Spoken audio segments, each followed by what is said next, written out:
Saya kangen sudah pastinya dengan jemaat-jemaat dan saya percaya ketika gedung gereja ditutup, jutaan gereja dibuka di rumah-rumah.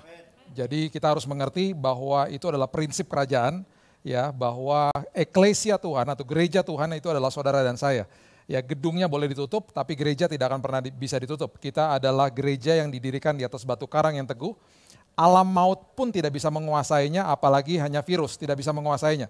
Jadi apapun yang terjadi pada saat ini, pegang teguh sama Tuhan, dan saya percaya di waktunya, di kairosnya Tuhan, Tuhan akan bawa kita sampai ke seberang dengan selamat. Jadi selama dalam perjalanan ini, belajar untuk menikmati hadirat Tuhan, belajar untuk selalu bilang sama diri sendiri, apalagi yang harus saya ubah dalam hidup saya. Ya, semua apapun kesukaran di dunia sana, apapun kesulitan hidup, faktor eksternal yang terjadi itu gak bisa kita kontrol. Yang kita bisa kontrol hanya satu, saya mau tekun di dalam Tuhan, saya mau bersabar di dalam Tuhan, supaya saya akan menghasilkan tahan uji, dan akhirnya pengharapan yang tidak pernah mengecewakan di dalam Tuhan. Dan saya percaya Bapak Ibu akan sampai ke seberang. Saya berdoa semuanya yang menonton pada malam hari ini khususnya akan terus sehat, dilindungi, disertai Tuhan, dan ada hikmat daripada Tuhan hari lepas hari apa yang harus kita lakukan dalam hidup ini. Ya, prinsip kerajaan yang saya mau bahas pada malam hari ini adalah sebuah prinsip yang luar biasa. Dan seringkali selama pandemi ini kita ada di dalam sebuah pelajaran demi pelajaran, dan kita seringkali disodorkan Matius 24. Matius 24 itu isinya, ya, saya bacakan kepada saudara, dimulai dari ayatnya yang ke-5, ya.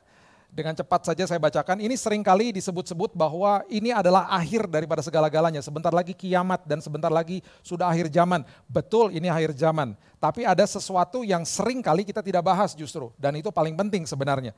Ayat ke-5 mengatakan, sebab banyak orang akan datang dengan memakai namaku dan berkata, akulah Mesias, dan mereka akan menyesatkan banyak orang. Sudah dari dulu begitu.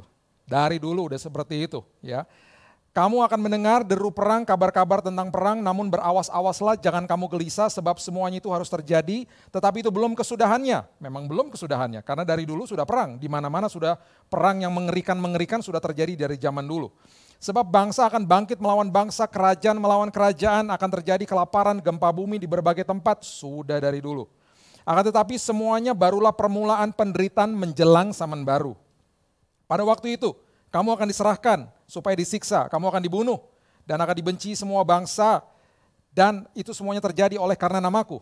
Ya, yayasan kami beberapa tahun yang lalu mengeluarkan buku tentang The Fox of Martyr, daftar daripada orang-orang yang dibunuh oleh sebab kebenaran, oleh sebab Yesus, gitu ya. Itu sudah dari dulu seperti itu. Bahkan murid-murid Yesus semuanya dibunuh, dimartir. Cuma satu yang selamat, Yohanes lari ke Pulau Patmos dan dia menulis buku Wahyu. Ya. Dan banyak orang akan murtad, mereka akan saling menyerahkan dan saling membenci. Sudah dari dulu seperti itu. Banyak nabi palsu akan muncul menyesatkan banyak orang. Dan karena makin bertambahnya kedurhakaan, maka kasih kebanyakan orang akan menjadi dingin. Sudah dari dulu juga. Tetapi orang yang bertahan sampai kesudahannya akan selamat. Perhatikan ayat 14. Perhatikan ayat 14. Ayat ini mengatakan begini. Dan Injil kerajaan, bukan Injil kemakmuran, bukan Injil-Injil yang lain. Injil kerajaan, the gospel of the kingdom, akan diberitakan di seluruh dunia menjadi kesaksian bagi semua bangsa. Perhatikan kalimat ini, sesudah itu barulah tiba kesudahannya. Bukan karena ada perang dan lain sebagainya, bukan. Kenapa ini gak pernah dibahas ayat 14 ini? Setelah Injil kerajaan dibagikan, baru tiba kesudahannya. Tugas siapa Injil kerajaan untuk dibagikan kepada banyak orang? Gereja Tuhan. Kita ini, makanya kenapa kita harus dan patut mengerti tentang prinsip kerajaan. Salah satu dasarnya saja, saya sudah hampir 20 tahun mengkhotbahkan tentang prinsip kerajaan. Sampai hari ini gak ada habis-habisnya. Pewahyuan demi pewahyuan yang harus kita mengerti. Ya, prinsip kerajaan salah satunya begini. Kerajaan di muka bumi, ya, yang berperang adalah serdadu, rakyat untuk mempertahankan sang raja. Betul? Tapi di dalam sistem kerajaan surga, sang raja mati bagi saudara. Itu sesuatu yang dahsyat. Di dalam sistem kerajaan kita diberikan mandat. Kalau saudara mau tahu amanat agung yang pertama itu Kejadian 1 ayat 26. Manusia diberikan mandat sama Tuhan, diberikan otoritas penuh untuk menguasai bumi. Let them have dominion. Bahasa aslinya king dominion, king dominion. Dominasi dengan nilai raja. Kingdom. Ya, ini sudah diberikan dari awal. Dan waktu manusia jatuh ke dalam dosa, perhatikan ini baik-baik. waktu manusia jatuh ke dalam dosa, manusia kehilangan kuasa. Ketika manusia kehilangan kuasa, yang sudah pasti setiap kali kita kehilangan, kita akan mencarinya toh. Kita akan berusaha mencarinya. Jadi manusia mencari kuasa. Dan ironisnya banyak dari antara kita pun anak-anak Tuhan, ya orang Kristen yang disebut orang Kristen ini, kita tetap masih mencari kuasa karena kita tidak sadar bahwa kuasa itu sudah diberikan, sudah disediakan dengan kuasa kebangkitan. Kuasa diberikan kembali ke dalam tangan kita. Maksudnya apa Pak? Cari-cari kuasa. Begini, seringkali di khotbah-khotbah dikatakan jangan kejar-kejar uang, jangan kejar tahta, harta dan lain sebagainya. Sebenarnya bukan uangnya dikejar, sebenarnya kuasa di balik uang. Sebenarnya kuasa di balik tahta, kuasa di balik harta, kuasa di balik sebuah pertemanan supaya saya bisa merasa berkuasa kalau saya kenal dengan orang ini misalnya. Sebenarnya manusia itu kehilangan kuasa. Makanya mencari prinsip kerajaan surga pada malam hari ini saya mau bagikan kepada saudara. Karena ini sangat relevan dengan apa yang sedang kita hadapi pada saat ini. Ya, saya menghadapi dan melihat banyak jemaat yang ketakutan. Banyak orang-orang ketakutan karena apa? Tidak mengerti prinsip kerajaan. Prinsip kerajaan. Saya akan ambil firman Tuhan dari mungkin ini sesuatu contoh yang bagi saudara aneh. Karena saya akan ambil contoh ini dari The Prodigal Son. Dari anak yang terhilang. Dan anak yang terhilang ini adalah biasanya dihotbahkan karena ini anak berdosa. Dia berdosa, dia pergi dari bapaknya dan dihotbahkan dalam konteks seperti itu. Tapi ini lebih dalam. Sebelum ada parables atau perumpamaan ini, Yesus menceritakan kepada orang Farisi dan ini Yesus sedang menjawab orang Farisi, kita harus mengerti konteksnya dulu. Yesus menjawab dengan dua perumpamaan sebelum itu. Domba yang hilang dan dirham yang hilang. Dua-duanya dicari sama tuannya. Ya, dua-duanya dicari sama tuannya. Kemudian yang ketiga, ketika membahas tentang anak yang terhilang, bapaknya nggak pernah nyari anaknya. Bapaknya nunggu di situ. Maksudnya apa? Yesus tidak akan pernah paksa saudara. Dia akan tunggu. Makanya di perjalanan ke Emmaus, kalau saudara pelajari eksposisi perjalanan ke Emmaus, ketika Yesus ada di depan rumah daripada kedua murid itu, dia berbuat seolah-olah ingin meneruskan perjalanan. Dia nggak pernah paksa. Dia tidak pernah paksa. Karena apa? Dia menghargai the dignity of human being. Dia menghargai kedaulatan, kebebasan untuk memilih. Makanya saya selalu katakan, ya pemberian Tuhan yang paling beresiko kepada manusia adalah kebebasan untuk memilih, freedom of choice. Dan apa yang terjadi? Yang terjadi adalah di berbagai negara mereka membahas di kongresnya, di pemerintahan bahwa itu Injil atau kebenaran itu tidak baik dan tidak cocok, tidak relevan. Yang sekarang yang cocok adalah human rights. Human rights bukan the truth, bukan Injil, bukan sistem kerajaan, tapi human rights, hak asasi manusia. Makanya kenapa akhirnya aborsi dilegalkan, LGBTQ dilegalkan dan lain sebagainya. Karena apa? Relevan dengan hak asasi manusia. Dan deviasi dan distorsi makin kemana-mana. Jadi akhirnya manusia terus cari kuasa. Sekarang ada isu rasisme di mana-mana. Saya mau katakan, itu semua tidak akan pernah beres kalau kita tidak kembali kepada sumbernya. Sumber daripada kuasa. Saudara mau cari uang dimanapun, mau cari harta dimanapun, mau cari pertemanan dimanapun, tidak akan pernah ketemu. Dan ini dijelaskan dengan sangat gamblang sama Yesus di perumpamaan ini. Lukas pasal yang ke-15. Ayatnya yang ke-11 dan 12 mengatakan begini. Yesus berkata lagi, ada seorang mempunyai dua anak laki-laki. Ya. Kata yang bungsu kepada ayahnya, perhatikan kalimat ini. Bapa, berikanlah kepadaku bagian harta milik kita yang menjadi hakku. Lalu ayahnya membagi-bagikan harta kekayaan itu di antara mereka. Ini adalah sesuatu penyelewengan yang masih terjadi sampai hari ini. Kenapa? Ini prinsipnya begini. Di dalam sistem kerajaan, saudara bukan pemilik. Saudara adalah pengelola. Kita datang gak bawa apa-apa, kita nanti pulang gak bawa apa-apa. Semua yang melekat sama saya dan saudara adalah titipan kerajaan surga. Yang harus dikelola. Ya, saudara tinggal baca di Matius 25, ya talenta diberikan 1, 2, dan 5, yang 5 jadi 10, yang 2 jadi 4. Ketika tuannya pulang dikatakan engkau adalah hamba yang baik dan setia. Yang 1 tidak diapa-apakan, engkau adalah hamba yang jahat dan malas. Bobotnya keras kata-katanya. Karena apa? You are a steward, bukan owner. Nah, ketika ini yang terjadi, ketika si bungsu bilang sama bapaknya, bagikan harta milikku. Dia sebenarnya sedang melepaskan akses kepada sumber untuk menjadi pemilik. Ini masalahnya. Ini masalahnya kenapa sampai hari ini orang-orang pada ketakutan. Karena di dalam paradigmanya mereka tidak mengerti prinsip kerajaan. Di dalam prinsip kerajaan, saudara dan saya punya akses kepada Bapa. Berarti apa? Tuhan, dalam nama Tuhan Yesus, aku butuh Tuhan. Aku dipecat Tuhan dari pekerjaanku karena COVID-19. Tuhan, aku dipotong gajiku Tuhan. Tuhan, aku mengambil sikap, aku tidak akan WhatsApp siapapun atau telepon siapapun untuk pinjam uang. Tapi aku akan berseru kepadamu Tuhan karena aku tahu Engkau adalah Bapakku, Engkau adalah Bapa yang tidak punya batas.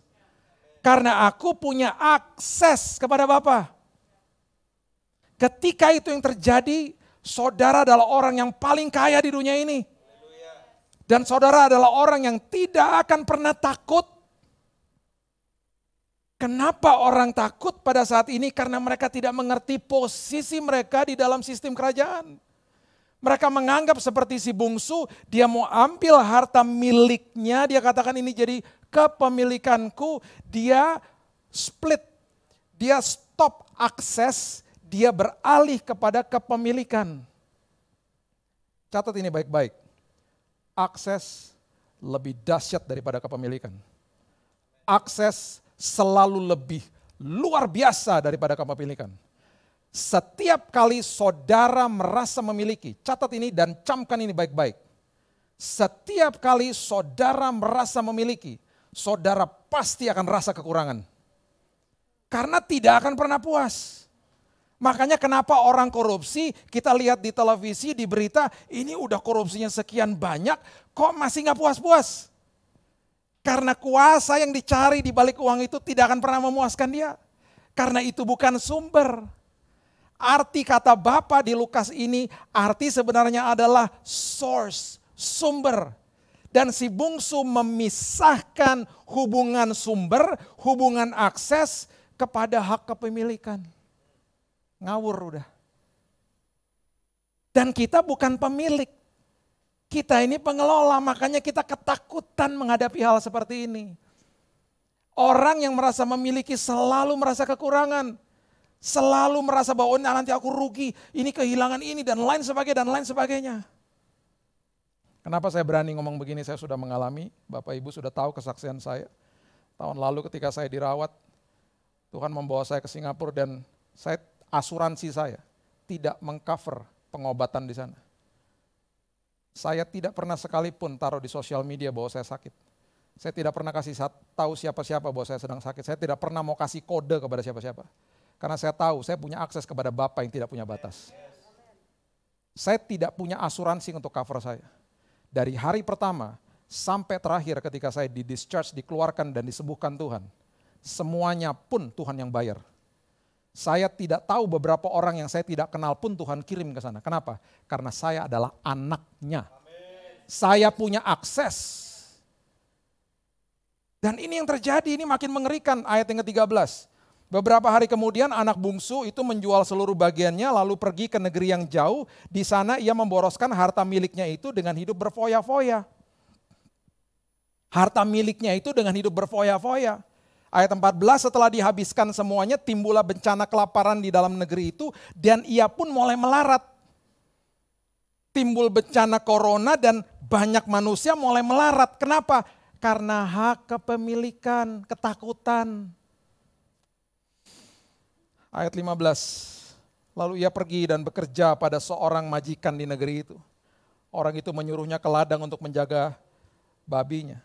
Dengan kata lain, ayat ini menggambarkan ketika saudara mempunyai hak kepemilikan, ya, merasa mempunyai hak kepemilikan, saudara sedang menyerahkan hidup saudara kepada sistem dunia, bukan sistem kerajaan surga.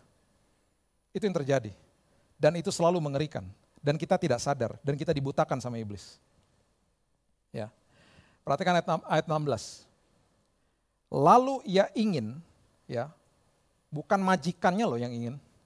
Ia yang ingin mengisi perutnya dengan ampas yang menjadi makanan babi itu. Tetapi tidak seorang pun yang memberikannya kepadanya.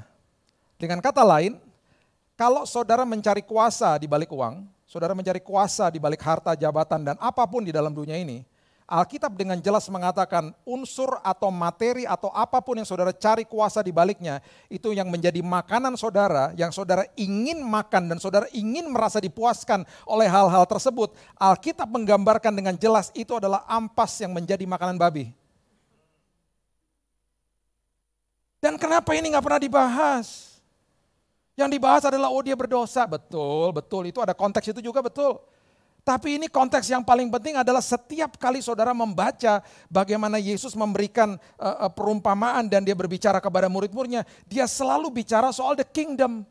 Makanya dia pernah katakan begini, nanti ya akan ada sesuatu yang lebih besar daripada bait Allah ini. Ya marahlah mereka. Mereka bingung, ini bait Allah besar sekali. Sampai-sampai muridnya mengatakan, Tuhan Yesus ini luar biasa, ini batunya luar biasa, beratus-ratus ton. Mana ada lagi yang greater than the temple? Itu akhirnya dipertajam sama Paulus. Apa? Tubuhmu adalah bait Allah. Hidupmu adalah bait Allah. Kita adalah gereja Tuhan. Kita lebih besar daripada gedungnya. Makanya gedungnya bisa ditutup, gereja tetap buka. Satu gedung ditutup, jutaan, ribuan, ratusan gereja dibuka di rumah-rumah.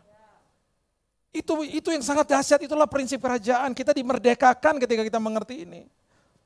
Jadi stop cari-cari sesuatu yang bisa menenangkan saudara di hal-hal dunia. Tidak akan saudara temukan di sana.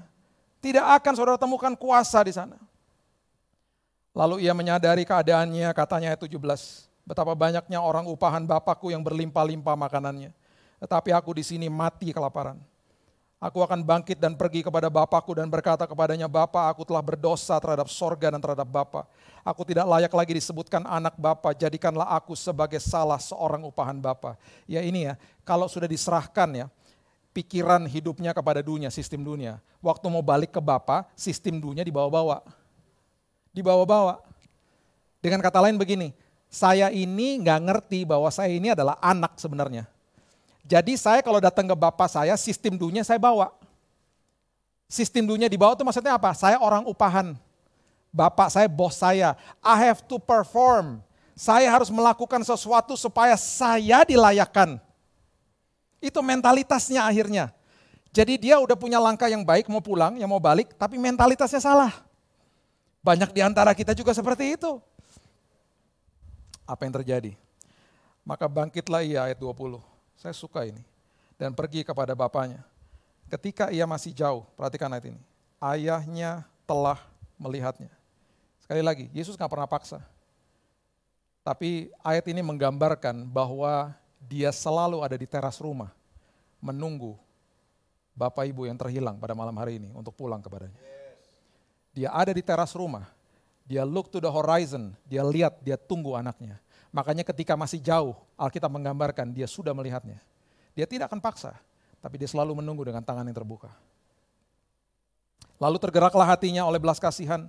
Ayahnya itu berlari mendapatnya dan ia merangkul dan mencium dia. Satu-satunya parables atau perumpamaan yang Yesus menggambarkan dirinya atau Bapa di surga berlari menghampiri manusia adalah di parables atau di perumpamaan ini.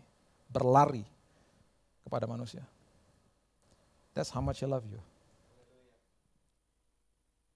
Ayat 21, kata anak itu kepadanya, Bapa, aku telah berdosa terhadap sorga dan terhadap Bapa, aku tidak layak lagi disebutkan anak Bapa. Lumrah, sistem dunia dibawa ke rumah ya. Perhatikan kalimat ini, saya tutup dengan ayat ini. Tetapi ayah itu berkata kepada hamba-hambanya. Berkata kepada hamba-hambanya, lekaslah bawa kemari jubah yang terbaik. Ada 3 yang dikasih. Jubah yang terbaik. Pakaikan itu kepadanya, kenakan cincin pada jarinya, dan sepatu pada kakinya. Saya bahas satu-satu. Ya. Jubah yang terbaik, ini karena Yesus konteksnya sedang bicara kepada orang Farisi, mereka sehari-hari membaca Taurat demi Taurat, jadi dia mengacu kepada apapun tradisi yang terjadi di dalam perjanjian lama. Jubah, the robe of righteousness, itu adalah lambang daripada kebenaran. Lambang daripada kebenaran, the robe of righteousness. Saya nggak punya waktu untuk membahas secara detail kepada saudara. The robe of righteousness, dengan kata lain, kamu gak usah ngapa-ngapain, kamu aku layakkan, yang penting kamu percaya sama aku. Hubungan aku dan kamu bukan bos dan karyawan, bukan. Hubunganku denganmu adalah kamu anakku. Aku layakkanmu, aku layakkan dirimu. The robe of righteousness, jubah kebenaran. Yang kedua, ayat 22 mengatakan dia memberikan cincin. Perhatikan ini, cincin adalah lambang daripada sebuah kuasa atau otoritas. Dan akses kepada Bapa di surga. Aksesnya dikembalikan kepada anaknya. Kalau kamu pakai cincin ini, di tradisi perjanjian lama, banyak sekali anak-anak di dalam keluarga-keluarga yang kaya, itu adalah kredit card yang awal. Jadi ini yang terjadi. Ya. Cincin adalah lambang otoritas, cincin adalah lambang daripada akses yang diberikan kembali kepada anaknya. Dengan kata lain sekarang Alkitab mengatakan, if you abide in me, I abide in you, ask anything in my name, I will do it for you. Tinggal di dalamku, aku di dalammu. Minta apa saja seturut dengan, maksudnya itu juga harus hati-hati, seturut dengan rancangan dan rencanaku, aku akan lakukan bagimu. Engkau diberikan akses kembali. Engkau diberikan akses di dalam sistem kerajaan ini. Dan akhirnya anak bungsu ini diberikan sepatu. Sepatu adalah lambang daripada sonship. Sepatu adalah lambang daripada engkau adalah anakku. Alkitab mengatakan, Roma 8 ayat 17 mengatakan, jika engkau adalah anak, engkau adalah ahli waris. Engkau adalah orang-orang yang punya hak penuh atas semua janji-janji Allah. Dan itu sudah disediakan oleh Tuhan untuk saudara. Kembalilah kepada Dia. Jangan bawa sistem dunia kepada sistem kerajaan. Ya, kita ada di dalam sistem kerajaan yang luar biasa. Ya, jangan tawar-menawar sama Tuhan. Kita tinggal di negara Indonesia yang sistemnya demokrasi. Ya, dari kata demokrata, kalau kita tidak setuju dengan apa yang dilakukan sama pemerintah dan lain sebagainya, kita punya ranah untuk berdemo secara harus juga secara di cover secara hukum. Ya, kita bisa menyuarakan suara kita lewat DPR. Ya, itu demokrata, itu demokrasi dan itu sah-sah saja. Ya, tapi di dalam sistem kerajaan nggak bisa begitu. Saudara nggak bisa mengatakan kepada Tuhan, aku nggak setuju sama hukum kasih, terlalu berat Tuhan. Aku demo sama Tuhan. Gak bisa, raja katakan A, kita lakukan A. Raja katakan B, kita lakukan B. Karena he's the king. Dan raja ini telah mati bagi saudara. Dan raja ini menunggu di teras rumahnya. Dan dia katakan, engkau adalah anakku. Dan aku kembalikan akses kepadamu. Dan aku jubahkan the robe of righteousness. Jubah kebenaran. Engkau sudah dilayakkan untuk kembali. Ketika kita mengerti ini, ketika kita paham tentang sistem ini, saya berani jamin kepada saudara, saudara akan hidup penuh dengan damai, penuh dengan sukacita, dan saudara tidak akan takut lagi. Saudara, apapun yang terjadi di dalam dunia ini, faktor eksternal, ya kesengsaraan, kesulitan. Makanya Paulus katakan begini, aku bermegah di depan kesengsaraanku. Karena dia mengerti tentang sistem ini. Aku bermegah di depan kesengsaraanku. Karena aku tahu siapa Tuhanku. I know who's my backup. Jadi saya percaya walaupun saudara melewati pandemi ini, nanti setelah ini selesai, pasti ada lagi kesengsaraan, kesulitan hidup yang terus akan kita lewati. Ini memang sudah jadi menunya tinggal di dalam dunia ini, sampai Yesus datang kembali. Ketika saudara mengerti prinsip ini, saudara ada sebagai warga kerajaan dan saudara mengerti prinsip kerajaan ini, saudara dimerdekakan oleh Tuhan. Sekali lagi, saudara sudah dilayakkan. Ya, otoritas Tuhan sudah diberikan kembali ke dalam tangan saudara. Dan saudara sudah disahkan sebagai anak, mempunyai akses penuh kepada Bapa di surga. So God bless you, dan saya percaya kita semuanya dimerdekakan dan sampai ke seberang dengan selamat. God bless you until next time. Alright, berikan dulu kemuliaan paling meriah buat Tuhan kita. Begini ya, oke, yeah, asik. Alright, have a seat. Oke. Oke bro, terima kasih banget nih. Yeah, Puji Tuhan, senang banget akhirnya kita bisa ibadah lagi ya. Kita bisa ketemu lagi. Silakan minum kalau misalnya mau diminum. Oke, kita masih physical distancing guys. Puji Tuhan, I always enjoy listening to the way you preach. Oh, puji Tuhan. Bisa kasih tips nggak kalau misalnya ada orang-orang yang ingin tanya dulu. Ini this is not my main question actually. Apa sih yang membuat Billy itu pada waktu kamu berkhotbah kita dapat melihat bahwa the way you approach firman Tuhan itu sedikit berbeda dari banyak orang. Kasih rahasianya dulu dong. Sebenarnya yang tadi saya khotbahkan dari awal saya bertobat tahun 98, saya terkesima dengan Matius 6 ayat 33. Carilah dahulu kerajaan Allah dan kebenarannya. Dan itu tugas kita, dan kemudian maka segala sesuatu ditambah-tambahkan. Kita sering terpaku sama bagian keduanya. Kita suka dengan bagian itu karena ada kata ditambah-tambahkan. Itu tugasnya kerajaan surga, bukan tugas kita. Tugas kita adalah kejar, seek ye first the kingdom of God, the righteousness. Dan itu menjadi ayat acuan saya, dan itu yang membuat saya terbuka mata saya di tahun 98, dan sampai hari ini saya selalu bilang, Tuhan, saya harus mengejar sistem kerajaan, saya harus mengerti. Karena itu yang Yesus khotbahkan. That's the gospel. Gitu. Dan cara kamu untuk mengejar sistem kerajaan itu caranya bagaimana? I never stop studying. I never stop. That's the key ya. Ya, setiap hari. Ada kira-kira ada target nggak, 1 bulan kamu harus baca berapa buku seperti itu? Target saya adalah per hari saya baca paling tidak. Saya mulai dengan satu pasal, 1 bab. Tapi ya dengan berjalannya waktu ya pasti lebih. Tapi itu menjadi kebiasaan setiap hari. Dan dibantu lagi dengan saya suka memviralkan devotional, daily devotion. Jadi berarti saya harus siapin juga setiap hari. Gitu. Right. Apalagi dulu Billy juga menjadi salah satu director di toko buku Immanuel. Yeah. Right. Oke, good. Teman-teman sekalian yang lagi online, kita percaya bahwa saudara pasti diberkati dengan firman Tuhan pada malam hari ini ya. Nah, malam ini kita punya satu sedikit format yang berbeda. Saya ingin mau ngomong-ngomong nih dengan sahabat saya karena udah lama nggak ketemu gitu ya. Dan jadwal dia nih sibuk banget gitu karena sekarang enggak. Karena tetapi puji Tuhan saya katakan karena pandemi ini jadi jadwalnya nggak terlalu sibuk gitu ya. Jadi a blessing in disguise. Nah, saya mau ngomong-ngomong ada format baru nih. Ada 5 pertanyaan yang Bill. You have to answer it as quick as possible. Ya, nanti dari sana kita akan ngomong-ngomong dulu ya. Yang pertama, siap ya? Ibadah di rumah atau di gereja? Harus pilih ya? Yes dong. Saya lebih suka di gereja. Gereja, oke. Yang kedua, gospel or prosperity? Gospel. Gospel. 3, Indian food or Chinese food?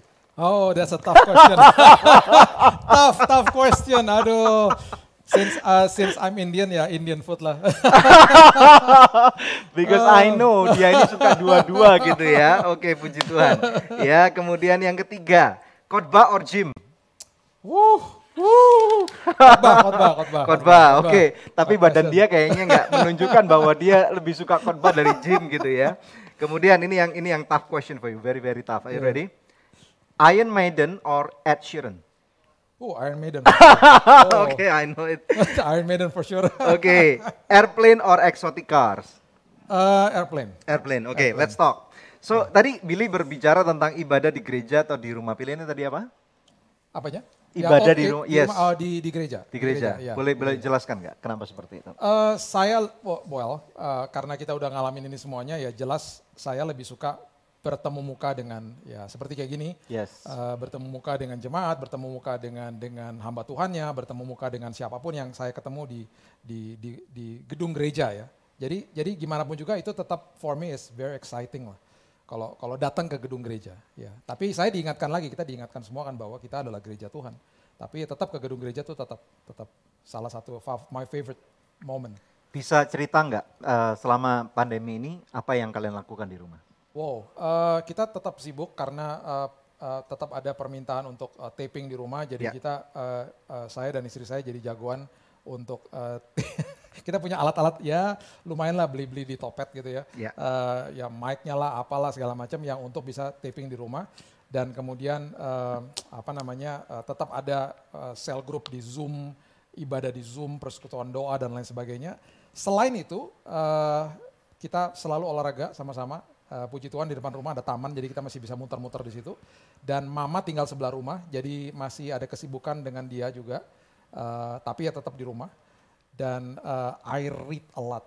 Saya baca banyak sekali dan itu jadi banyak waktu jadi untuk belajar. Buku-buku apa aja yang kamu baca selama pandemi ini? Saya kehilangan seorang sosok yang luar biasa, Ravi Zacharias, you all know. Yes. Dia salah satu favorit saya. Dan saya banyak sekali lihat khotbahnya dan juga pasti baca bukunya. Dan banyak sekali juga belajar dari Miles Monroe.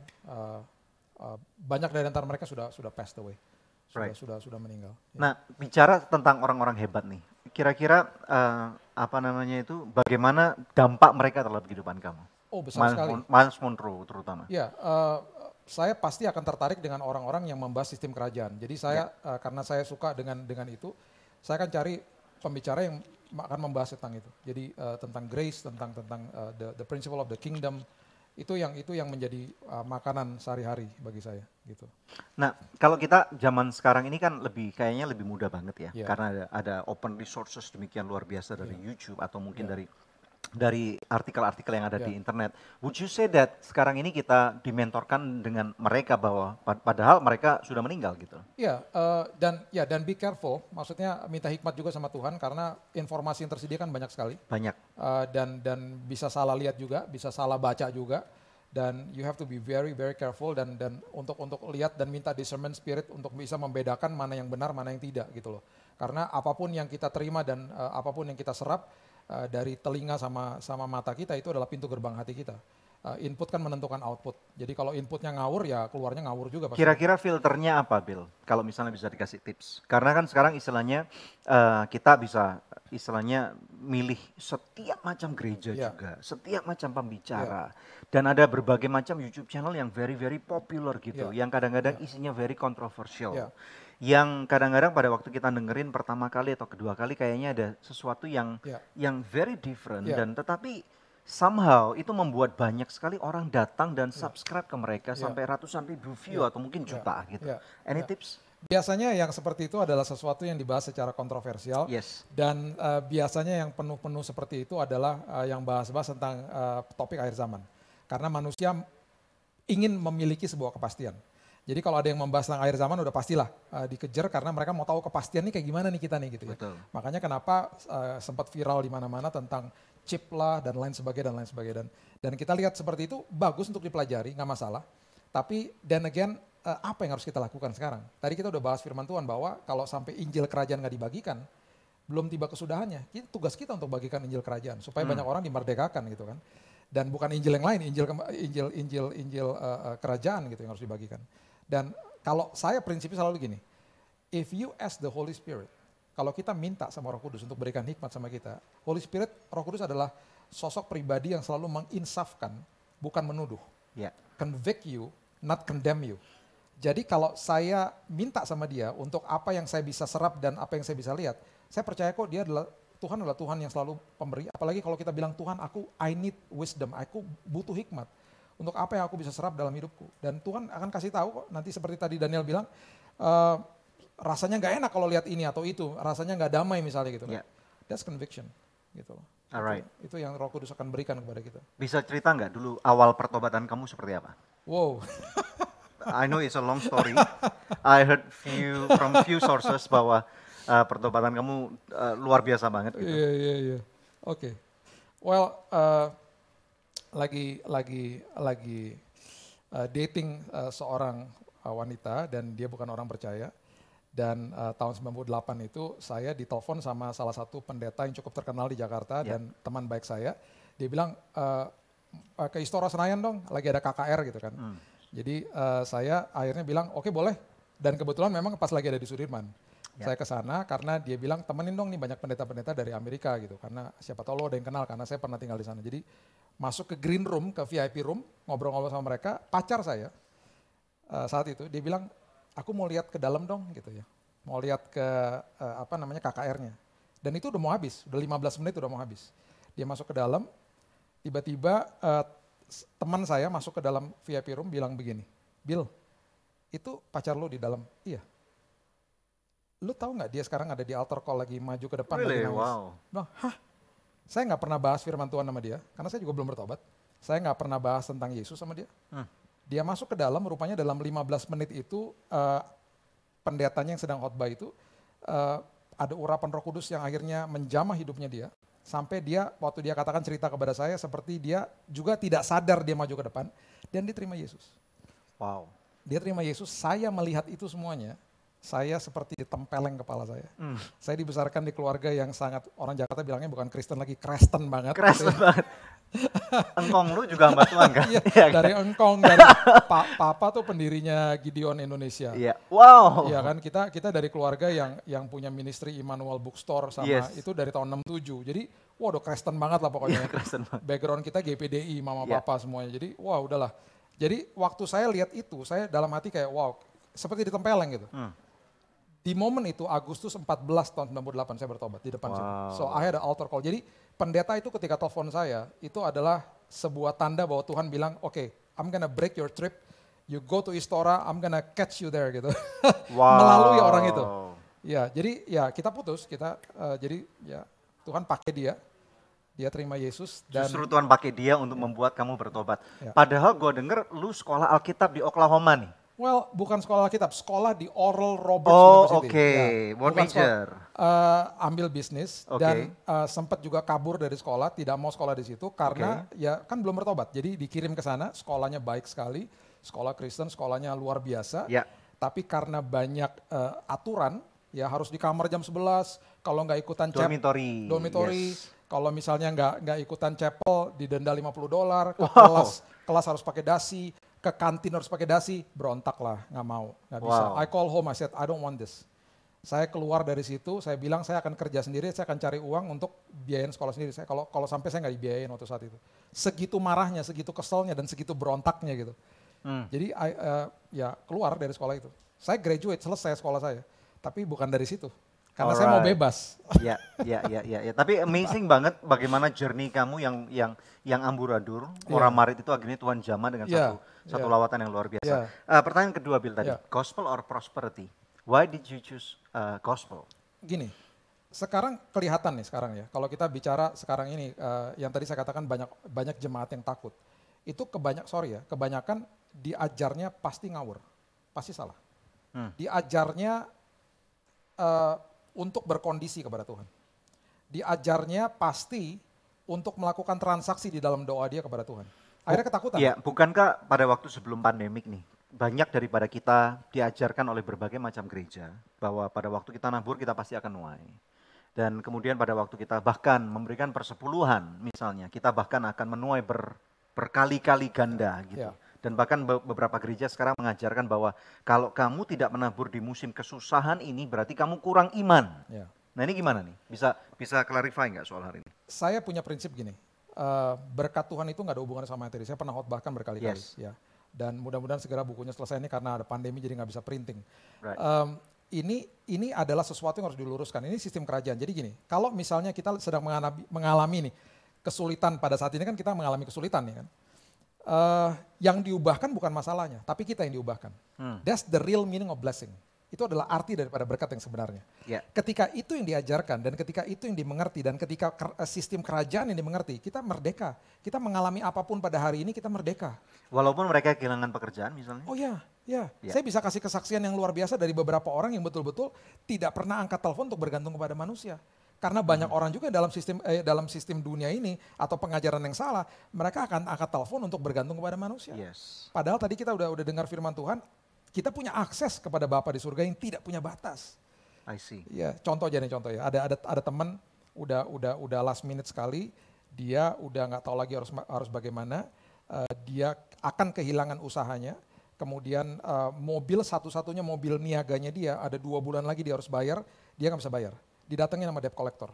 Datengin sama debt collector ke rumahnya, dia cuman akhirnya kasih kopi, dia bilang kamu mau marah-marah sampai kapanpun tetap aku nggak ada uang. Karena memang nggak ada uang. Uangnya. Dia bilang kamu marah-marah ini lihat nih saldo saya nggak nambah-nambah, kamu marah juga tetap nggak nambah, tetap nol. Iya loh. Jadi mau ngapain gitu? Akhirnya debt collectornya pulang. This is the amazing thing. Karena dia nggak pernah bergantung sama manusia. Dia bilang sama Tuhan, I lost everything gitu loh. Dan besoknya debt collectornya, saya dikasih tunjuk loh WhatsApp-nya. Jadi saya punya buktinya bahwa saya betul-betul lihat. Dia kasih tahu begini. Debt collectornya bilang gini, saya udah ngomong sama orang sales mobil kamu itu. Kan tinggal 2 bulan lagi. Kita berdua sudah sepakat. Kita akan talangin dulu tunggakannya 2 bulan. Really?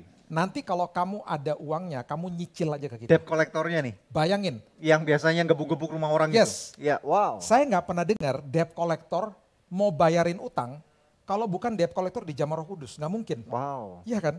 Dan berarti kan dia masih punya hutang harus dibayar dong, ya kan? Besoknya ada temannya lagi bilang begini, mobil lo nganggur tuh, mobil niaga lo, mobil pickup lo, gue karyakan ya, gue sewa ya, DP-nya dan lain sebagainya ketika mobil itu disewa, persis jumlahnya untuk bisa bayar debt collectornya dan jadi lunas mobilnya. Mobilnya lunas, setelah selesai disewa dia dapat pemasukan, bisnisnya bergulir lagi. Wow. Nah, Yang saya mau sampaikan adalah gini, sering kali kita dibawa sampai Tuhan sampai kita udah dalam posisi begini, nyerah Tuhan, I cannot do anything. Ketika kita masih telepon-telepon orang, bergantung sama orang, itu pertanda bahwa saya masih cari usaha dengan diri saya sendiri. Tapi bukankah ini kalau kita sekolah bisnis ataupun mungkin orang tua kita atau kita ngajarin, lu harus berusaha dong. Betul. Nggak bisa lu diam aja gitu. Gitu. Gimana? Ada usaha di dalam nilai kebenaran. Ya. Tapi yang saya tidak pernah setuju adalah ketika usaha itu dibarengi dengan angkat telepon mau pinjam uang sama orang. I see. Saya nggak setuju sama itu. Jadi istilahnya membuat konklusi tentang apa yang harus istilahnya kita lakukan sebelum Tuhan bekerja gitu. Oke, so you are saying that we have to leave room untuk Tuhan berkarya, walaupun seakan-akan ini susah banget.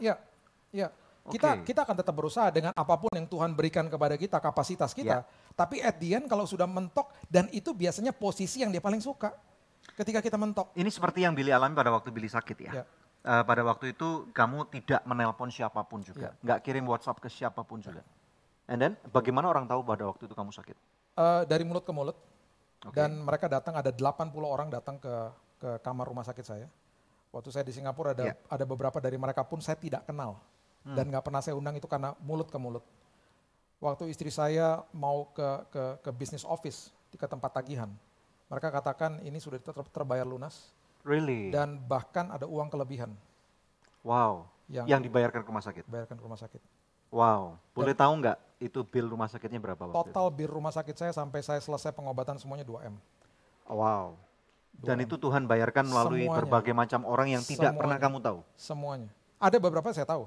I see. Ya, ada yang saya kenal, ada yang saya kenal, tapi intinya adalah saya tidak pernah minta. Intinya saya tidak pernah kasih kode. Kode maksudnya gimana? Kode misalnya gini. Bisa kasih tahu. Saya kalau seminar hamba Tuhan ya, saya suka kasih tahu gini. Saya nggak setuju kalau Anda sakit, Anda taruh-taruh di sosial media, Anda seperti kasih kode sama orang saya sakit, kemudian kalau mau bantu nih BCA saya misalnya gitu. Saya paling anti sama gitu-gituan. Dan saya cukup keras ketika ada seminar hamba Tuhan. Karena bagi saya kalian malu-maluin gitu. Kalian punya akses kepada Bapa di surga yang tidak punya batas. I see. Berarti kalau hamba Tuhan sakit nggak boleh diposting di IG? Nggak apa-apa, asal dengan motivasi yang benar. Soalnya banyak yang ditaruh di sosial media dengan kondisi yang begini-begini, di bawahnya ada bank, ada bank account-nya. Jadi istilahnya motivasinya. Motivasinya benar dong. Kalau saya nggak pernah taruh apa-apa. Saya nggak mau. Nah, bicara tentang prosperity ini kan istilahnya gini, nggak ada orang yang mau miskin lah. Hamba Tuhan pun nggak mau miskin. Akibatnya banyak juga yang masuk di Pastor InStyle. By the way masuk nggak? Kayaknya nggak masuk bro ya. Padahal udah keren gini loh. Masih nggak masuk, ada adminnya. Nggak ada brandnya. Nggak ada brandnya. Kalau ada adminnya ini bisa dicek nih, bisa masuk nggak nih. Nah, ngerubah paradigma. Dari prosperity menuju gospel. Kan itu nggak gampang ya. Terutama pada waktu kita berbicara tentang para pengusaha-pengusaha. Yang mana mereka harus dilatih untuk misalnya menunjukkan kebonafitan mereka. Mobil mereka harus prima, bagus banget, terbaru, rumah mereka harus gede. Beberapa orang ngomong kepada saya, bahkan rumah kamu kalau nggak sampai 1000 meter persegi, kamu nggak termasuk golongan orang elit misalnya gitu. Nah ini gimana merubah ini semua gitu? Ini yang mengerikan, karena akhirnya manusia berlomba-lomba untuk saling banding-bandingkan dengan orang lain. Karena mereka merasa memiliki. Setiap kali ada kepemilikan, kita akan banding-bandingkan sama orang lain. Tapi kalau kita sebagai pengelola, kita akan bertanggung jawab sama Tuhan. Jadi akhirnya apapun yang kamu lakukan itu adalah kehebatanmu. Saya akan langsung terbebaskan dari rasa iri hati, cemburu, dari rasa minder. Karena saya mempunyai paradigma yang benar, saya adalah pengelola bukan pemilik. Kalau orang merasa memiliki, dia pasti akan banding-bandingin sama orang lain. Dan itu akan jadi stressful, jadi depresi akhirnya. Dan tidak akan pernah habis karena dia cari kuasa di balik hal-hal itu akhirnya. Gitu. Are you saying that walaupun orang itu bisa menjadi konglomerat, tetapi dia bisa menjadi gospel centered businessman, konglomerat gitu? Saya dari tadi bicara bukan anti orang kaya dengan arti materi ya. Tuhan mau kita kaya kok, Tuhan mau kalau bisa Tuhan kasih semuanya. Tapi sikap hati kita gitu loh, yang harus benar, itu aja. Tuhan kalau mau berkati kita dengan rumah yang mewah dan lain sebagainya, nggak ada salahnya juga. There's no problem with that gitu loh. Cuman akhirnya yang saya juga nggak setuju adalah gini, saya pernah bahas sama teman saya duduk di sebuah rumah makan yang ada di sebelahnya lobby mall. Di depannya lobby mall itu ada 12 atau 10 merek-merek mobil yang boleh diparkir di situ. Saya bilang sama teman saya gini, kalau gue pemilik mall ini, siapa yang masuk duluan boleh parkir depan situ. Mau lo mobilnya apa lo boleh parkir. Tapi anyway kan brandnya bayar ke mall itu kan. Ya mungkin lah. Ya. Tapi dengan hal seperti itu berarti kan langsung membuat orang bahwa gue punya kasta nih. Of course. Ya kan? Kalau lo di situ berarti lo hebat, gue enggak, gue sosial ekonomi gue berarti tidak sehebat lo. Dan akhirnya timbul hal-hal seperti ini di dalam masyarakat dan masuk hedonisme ke dalam gereja. Dan yang parahnya adalah dihotbahkan bahwa Tuhan adalah dalam arti kata ya, dalam tanda kutip, tanpa kita sadari, sosok dewa akhirnya. Jadi isi doa kita transaksi sama Tuhan. Bahaya kan? Alright. Tapi sepertinya melalui pandemik ini banyak hal menjadi kebongkar ya? Oh ya. Bisa elaborate tentang hal ini? Saya bicara sama beberapa, saya ketika ngobrol-ngobrol sama adik saya bilang ini ya, jemaat seperti ini misalnya, diajarin sama pendetanya pasti benar. Karena dia tegarnya luar biasa, dia hebatnya luar biasa. Dalam kondisi seperti ini pun dia betul-betul berharap sama Tuhan dan kelihatan dan akhirnya Tuhan menolong tepat pada waktunya. Di balik itu satunya lagi, ada kelompok lagi yang lain. Yeah. Karena pengajaran kan input menentukan output, ketakutan. I see. Dan akhirnya marah-marah, mana katanya Tuhan begini, mana itu komplain sama Tuhan. Jadi Tuhan dianggap dewa, bertransaksi sama Tuhan. Nah bagi orang-orang yang misalnya terlambat nih, istilahnya udah bertahun-tahun mungkin 15 tahun terakhir mendengarkan firman Tuhan yang istilahnya seperti dikasih permen terus gitu. Ada harapan nggak untuk mereka berubah? Oh iya, you can change right now. Caranya bagaimana? Untuk kan istilahnya sekali lagi susah banget tuh, apalagi mereka sekarang mungkin lagi dalam kondisi keuangan atau kondisi kehidupan yang sangat terpuruk misalnya. Mulai dulu dari firman pada malam hari, mulai dari situ. Karena prinsip kerajaan kan luas, banyak sekali. Ya. Mulai dari situ, karena tadi yang kita bahas kan relevan dengan kondisi kita pada saat ini. Mulai dari itu aja dulu. Mengerti bahwa saya punya akses.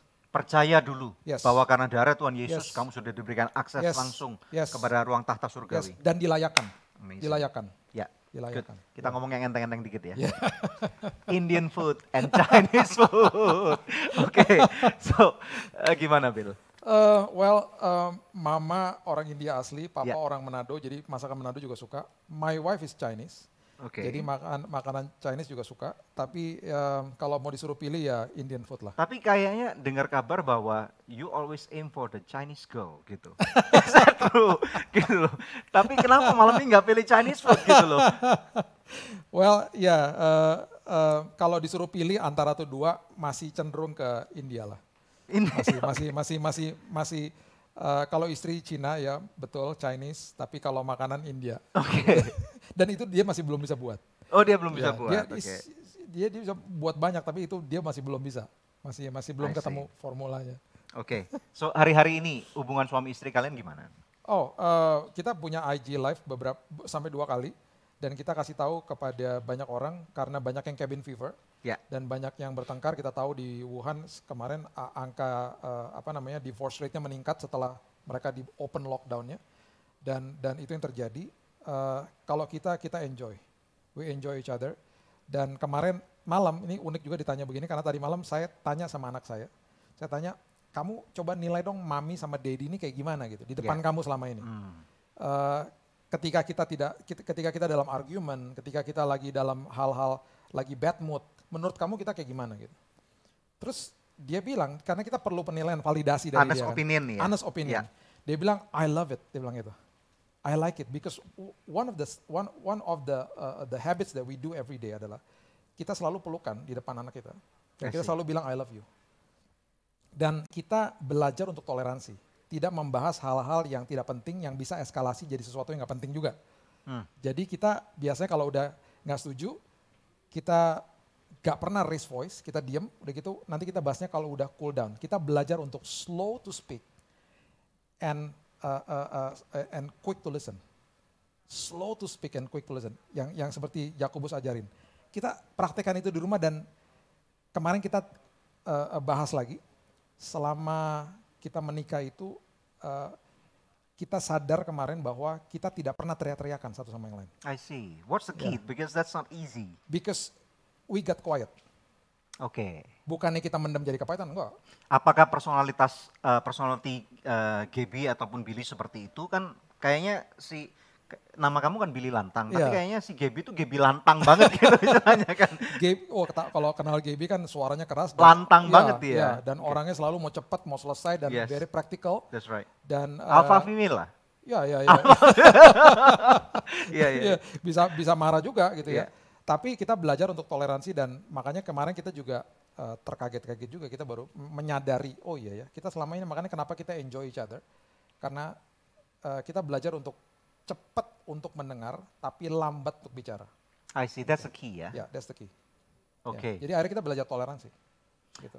Apa yang kalian paling nikmati pada waktu lockdown di rumah? Gitu. Well, karena I married my best friend, saya punya banyak waktu ngobrol sama dia akhirnya.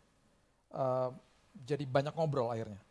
Di tengah-tengah kesibukan yang dulu, dibanding sama sekarang kita banyak ngobrol, kita kalau malam juga devotion kita bisa 1 jam sama anak sama Keaton. Sama Keaton. Dan kita bisa sharing satu sama yang lain dan kita nyanyi-nyanyi. Jadi kayak small cell group aja gitu di rumah. I gitu. see. Jadi that's interesting. Ya, itu kita enjoy momen itu. Yeah. Nah, Keaton sendiri sekarang udah umur berapa? Keaton 13 tahun. Hey, by the way guys, Keaton nih dan anak saya James tanggal lahirnya persis sama, tanggal 24 April, cuma beda 2 tahun ya usia mereka ya. Nah, are you ever worried dalam pergaulan zaman sekarang yang very kompleks gitu terhadap pertumbuhan Keaton? Ya, pasti dan saya setiap hari kita membahas hal-hal yang mungkin awkward dan tidak enak didengar. Misalnya apa? Kita bahas soal seks. Oh, karena really? Dia 13 tahun. Kita bahas tentang pornografi. Berapa dalam kamu bahas soal seks dan pornografi dengan Cukup kita? Dalam. Misalnya bisa kasih contoh nggak? Kita bahas tentang masturbation. Kita bahas tentang pornografi on your gadgets. Kita to certain degree sampai kadang-kadang dia uncomfortable untuk ketika saya ngobrol. Karena saya bilang begini dalam diri saya, mendingan dia tahu dari saya daripada tahu dari orang lain. Apakah menurut, I'm sure you think that this is important. Apakah objectively, apakah menurut kamu itu memang perlu untuk seperti itu? I mean like we are all growing up without our dad showing us all this or telling us all this. Saya growing up without my parents telling me that. Karena bagi mereka itu mungkin sesuatu yang awkward, yang gak enak. Tabu banget gitu kan. Dan akhirnya saya terjerembab dalam hal seperti itu. Saya tidak mau mengulangi hal yang sama dengan mereka, jadi saya bahas sama mereka dan saya belajar untuk mengerti dunianya mereka. So saya punya sistem kepada anak-anak saya tidak mau begini, tapi begini. Ketika mereka melakukan sesuatu yang salah, saya selalu datangin mereka, saya bilang, what can I do with you so we can make this better? Because I'm with you. Saya tidak berseberangan dengan kamu. Seperti yang Yesus ajarin lah, the gospel of grace. So, amazing. That's what we do. Amazing. Dan kira-kira apa yang menjadi harapan Billy untuk Keaton nantinya? Harapan orang tua sudah pasti anaknya pasti bertumbuh besar cinta Tuhan dan lain sebagainya itu pasti diharapkan di hati kita semuanya. Yang saya takjub adalah ini adalah anak yang growing up telat bicara dan setelah melewati kondisi saya tahun lalu, ini anak tiba-tiba memberanikan dirinya untuk berkhotbah 10 menit di retreat sekolahnya dia, menceritakan tentang bagaimana Tuhan membawa saya kembali ke dalam rumah, menyembuhkan aku dari penyakit itu. Dan beberapa saat setelah itu dia katakan, I want to know the word of God more because I want to tell my friends more about God, about Jesus. Jadi dia bilang, aku belum pernah lihat ada anak seumur aku yang punya YouTube channel dan bagikan firman kepada teman-temannya. I want to do that. Amazing. Dan dia anak yang pemalu sebenarnya. Yes. Tapi dia ketika dalam hal itu dia bisa timbul keberanian dan saya percaya itu Tuhan yang ngubahin dia lah. Awesome. Yeah. Good. Amazing. Next, khotbah atau gym tadi? Wah, khotbah lah. Passionate. Passionate dan itu panggilan. Gym juga sih pasti suka banget dan selama lockdown ini di rumah juga kita seadanya kita tetap olahraga. Tapi kalau yang namanya khotbah, wah, I love it because panggilannya passionate banget gitu. Saya senang ketika bisa ngajar dan panggilan saya memang untuk ngajar dan senang ketika ada respon balik dan orang dimerdekakan hidupnya. Itu nothing beats that feeling gitu. I'm thankful to God that I can be the messenger for him. So itu asik banget. Kalau misalnya ada orang tanya ini, topik khotbah apa yang kamu paling suka khotbahkan? Ya ini, kerajaan. Prinsip kerajaan. Ya, oh ya. Awesome, Ya, good. Next, Iron Maiden or Ed Sheeran tadi. Tell us about it, your music preferences. Oh ya, saya ini besar. Saya punya dua adik yang cowok ya. Ya. Kami bertumbuh besar bertiga ini suka musik lah. Dan my brother dia punya 8.000 CD. Stanley. 8.000 CD. 8.000 CD koleksi di kamarnya dia. Itu kalau sebiji misalnya 75.000 berapa berarti hitung lu? Banyak. Dan ini banyak yang box set lagi.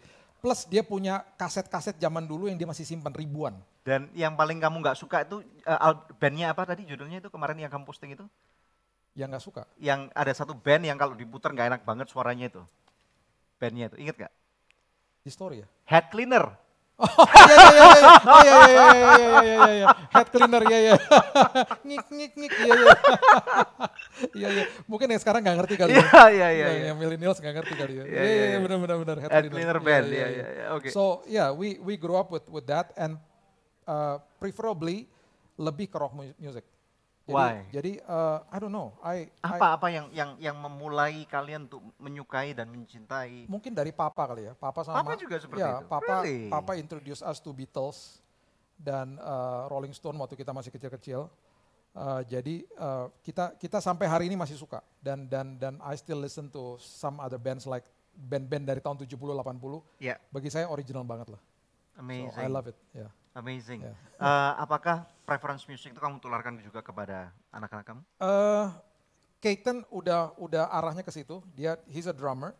Jadi dia ya karena aku suka dengar itu dia akhirnya catching up about that. I actually took him to a one rock concert when he was like I don't know 10 years old. Which one was that? Journey namanya. Journey. Okay. Di waktu itu kita nonton karena dia suka sama musiknya. Jadi dia ada di front row, dia berdiri di atas kursi. Really? Wow. Yeah. Tapi kan orang bilang gini loh, kalau rock music itu kan nggak dari Tuhan itu gitu. Gimana? Ya, itu banyak yang ngomong begitu karena sekarang gini. Sering kali kita identify itu dengan musiknya. Yes. Dan kita tidak sadar bahwa ya, saya kasih tahu nih ya. Iron Maiden yang tadi dibilang. Yeah. Drummernya itu born again Christian, Nico McBrain. Okay. Liriknya mereka semua tentang perang. Iya. Ya kan? Kemudian kita bicara lagi ada band namanya Stryper, kita tahu lah yaitu band rohani. Megadeth, oke? Namanya Megadeth. Megadeth. Pemain bassnya Dave Ellison itu sekolah Alkitab. Wow. Terus vokalisnya itu cinta Tuhan, born again Christian, gitu loh.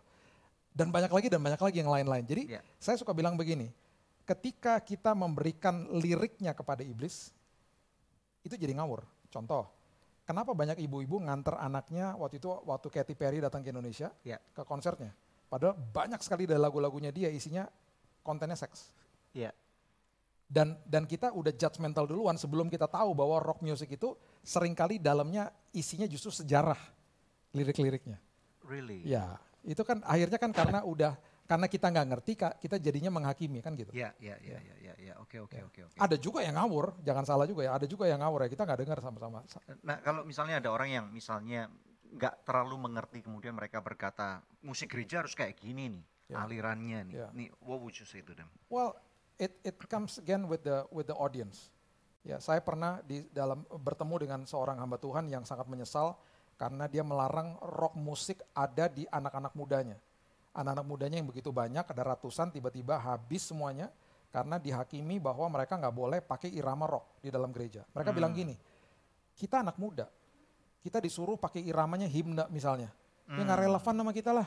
Yeah. Ya gue mendingan pergi keluar cari yang lebih enak, lebih relevan buat kita. Bubar. Dan pendetanya nyesel dan dia akhirnya ngasih tahu setelah semuanya udah. Jadi nggak relevan akhirnya. Berarti apakah gereja-gereja harus membuka aliran musiknya untuk menjadi musik rock? Bukan, yang penting relevan kepada audiensnya. I see. Kalau itu rock ditaruh di ibadah raya pun mungkin banyak yang nggak suka juga. Iya kan? Itu mungkin mungkin cocok bagi anak-anak mudanya misalnya. Ya. Dan then you have to know your DNA kan. Setiap gereja kan punya DNA masing-masing, kan gitu. Nah, ngomong-ngomong soal gereja lagi nih, nyambung dari ini tadi. Nah, di masa pandemi ini sebentar lagi kan kita hopefully ini akan berakhir. Dan gereja-gereja akan masuk ke satu landscape yang baru atau new normal nih. Kira-kira menurut kamu apa yang harus gereja lakukan untuk memenangkan hati anak-anak muda yang mungkin udah nyaman di rumah 3 bulan karena minggu nggak perlu bangun pagi atau sore mungkin nggak perlu mandi, masih ada di rumah dan masih bisa ngikutin ibadah. Dan orang tua sekarang udah nggak bisa lagi ngomong kalau kamu nggak ke gereja, kamu nggak diberkati oleh Tuhan. Karena selama 3 bulan kita masih hidup dan kita masih diberkati oleh Tuhan. So what do you say kepada gereja-gereja untuk menjangkau kepada anak-anak muda sekarang ini? Jangan orientasinya event. Jangan orientasinya ke event. Seringkali orientasinya hanya ibadah rayanya saja. Packaging secara baik, tapi setelah itu nggak ada community building. Setelah itu nggak ada cell groupnya. Setelah itu nggak ada komunitasnya. Ingat, anak muda adalah anak-anak yang punya jiwa ngegeng. Makanya ketika ada geng mereka suka. Ketika mereka dibentuk komunitas yang luar biasa di dalam sebuah gereja, di luar jam ibadah misalnya, ada macam-macam lah istilah-istilah gereja-gereja kan ya. Ada yang sebutnya FA, ada yang sebutnya cool, ada yang sebutnya date, ada yang macam-macam. Ketika mereka ada di dalam komunitas-komunitas seperti itu, dan mereka dibangun seperti itu, mereka menjadi anak-anak muda yang justru lebih luar biasa. Karena mereka membahas firman di situ. I see. Dan saya bisa lihat ini terhadap anak saya yang pertama. Raina sekarang sudah hampir 20 tahun. Dia ada di Los Angeles dan dia selalu bilang sama saya, bilang, Dad, gereja aku, my youth group, itu aku masih kontak. Karena mereka yang selain daripada orang tua, tapi mereka adalah komunitas yang membangun hidup saya sampai saya bisa seperti ini. Gereja yang di Jakarta? Yes. Wow. Yes. Jadi mereka masih keep in touch. Iya. Jadi istilahnya kalau kita hanya berpacu kepada event kebaktian hari Minggu atau hari apa aja gitu, itu nggak long lasting lah istilahnya. No long lasting. Karena anak-anak muda mencari relationship Yes, exactly. Amazing. Oke. Tadi perbincangan yang terakhir, exotic car itu kan keren banget, tapi you pilih aeroplanes gitu. And I know you are an AV geek gitu. Bisa cerita nggak? Gara-gara dulu waktu masih kecil kita suka ribut di rumah, kan cowok-cowok ya. Kita punya adik satu perempuan, tapi yang cowok-cowok bertiga nih suka berantem ribut-ribut di dalam rumah itu, karena itu juga kantornya yayasan. Jadi mama suka ada meeting dan lain sebagainya. Akhirnya papa sering sekali membawa kita supaya nggak ribut di rumah, karena suka ada persekutuan doa juga. Kita dibawa ke airport namanya Kemayoran. Sekarang udah nggak ada lagi. Nah itu kalau lihat ada jalanan panjang situ, itu runway-nya dulu ya. True. Kita diajak ke situ. Papa juga meeting di situ karena dia bertemu dengan banyak orang-orang Gideon. Dia meetingnya di situ, kita ditaruh di situ, kita masih ada fotonya. Kita suruh liatin pesawat aja. Karena setiap kali kita lihat pesawat kita diem. Marvel ya, bisa terbang gitu. Kita tunjuk-tunjuk gitu-gitu. Jadi akhirnya sekarang saya tumbuh besar menjadi pribadi yang suka pesawat. Saya punya sekarang hampir 300 pesawat. Diecast bukan pesawat. Jangan kaget ya. Dipikirnya pasarin style. 300 yang kecil-kecil sih. Series collector. Saya suka banget sama pesawat. Right, amazing. Tapi bukan pilot. Iya. Kenapa nggak sekolah pilot?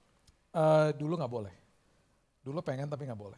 Jadi ya udah, akhirnya jadi nggak ngambil itu. Tapi ya kalau nggak ya udah nggak di sini. Udah terbang kemana-mana. Amazing. Well, Billy Lantang, thank you so much for your time. Thank you for having me. Kami sangat diberkati sekali. Amin, hopefully setiap daripada orang-orang yang juga menyaksikan mereka juga diberkati dengan perbincangan kita malam ini. Kita tutup ibadah ini ya. Oke, puji Tuhan. You stay down and have a seat. Oke, pemirsa sekalian, kita tahu bahwa kehidupan kita itu ada di tangan Tuhan. Dan yuk kita akhiri ibadah ini, kami berdoa dan berharap format ibadah yang kita rubah sedikit ini boleh memberkati kehidupan Anda sekalian. Yuk angkat tangan Anda, mari kita terima berkat Tuhan dan kemudian kita akan akhiri ibadah ini. Bapak, kami sangat bersyukur untuk setiap kebaikan-Mu. Engkau lawat setiap jemaat yang sudah menyaksikan Tuhan, baik daripada praise and worship yang sudah kami lakukan, daripada pemberitaan firman Tuhan dan bahkan bincang-bincang tentang kehidupan Tuhan. Kami berdoa biarlah kemuliaan-Mu bersama dengan kehidupan kami semua. Kami tahu Bapa bahwa hari-hari ini tetap saja hari-hari yang tidak mudah. Tetapi kami tahu Tuhan bahwa melalui setiap kesukaran, problema dan permasalahan apapun juga, satu hal yang kami percaya bahwa Engkau tidak akan pernah meninggalkan kami.